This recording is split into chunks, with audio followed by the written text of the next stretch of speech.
Praise the Lord my beloved. எல்லாரும் எப்படி இருக்கீங்க? வாங்க இன்னைக்கு நம்ம ஏசப்பாவோட மலை பிரசங்கத்தை பார்க்கலாம்.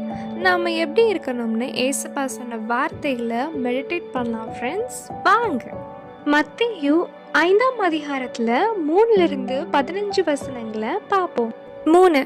ஆவியில் எளிமையுள்ளவர்கள் பாக்கியவான்கள், பரலோக ராஜ்யம் அவர்களுடையது. 4. துயரப்படுகிறவர்கள் பாக்கியவான்கள், அவர்கள் ஆறுதல் அடைவார்கள். 5. சாந்த குணமுள்ளவர்கள் பாக்கியவான்கள், அவர்கள் பூமியை சுதந்தரித்துக் கொள்வார்கள். 6. நீதியின் மேல் பசித்தாகம் உள்ளவர்கள் பாக்கியவான்கள், அவர்கள் திருப்தி அடைவார்கள். 7. இரக்கமுள்ளவர்கள் பாக்கியவான்கள், அவர்கள் இரக்கம் பெறுவார்கள். 8. இருதயத்தில் சுத்தமுள்ளவர்கள் பாக்கியவான்கள், அவர்கள் தேவனை தரிசிப்பார்கள். 9.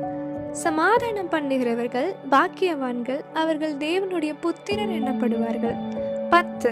நீதி நிமித்தம் துன்பப்படுகிறவர்கள் பாக்கியவான்கள், பரலோக ராஜ்யம் அவர்களுடையது. 11.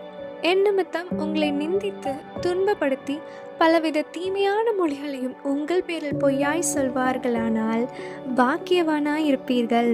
12. சந்தோஷப்பட்டு களி கூறுங்கள், பரலோகத்தில் உங்கள் பலன் மிகுதியாயிருக்கும். உங்களுக்கு முன்னிருந்த தீர்க்கதரிசிகளையும் அப்படியே துன்பப்படுத்தினார்களே.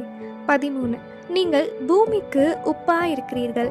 உப்பானது சாரமற்று போனால் எதினால் சாரமாக்கப்படும்? வெளியே கொட்டப்படுவதற்கும் மனுஷரால் மிதிக்கப்படுவதற்குமே ஒழிய வேறொன்றுக்கும் உதவாது. 14. நீங்கள் உலகத்துக்கு வெளிச்சமாயிருக்கிறீர்கள்.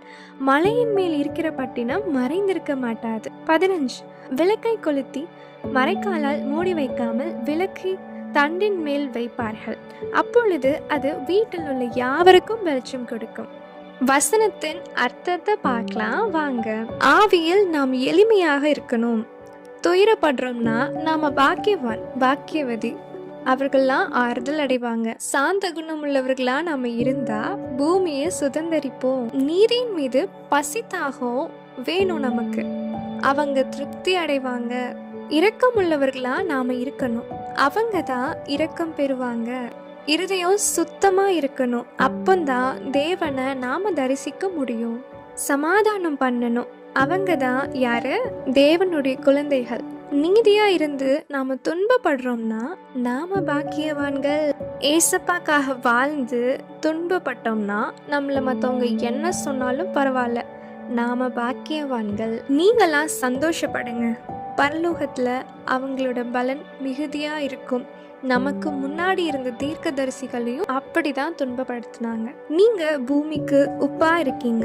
நாம தான் உப்பு, தண்ணீர் தான் பாவம்.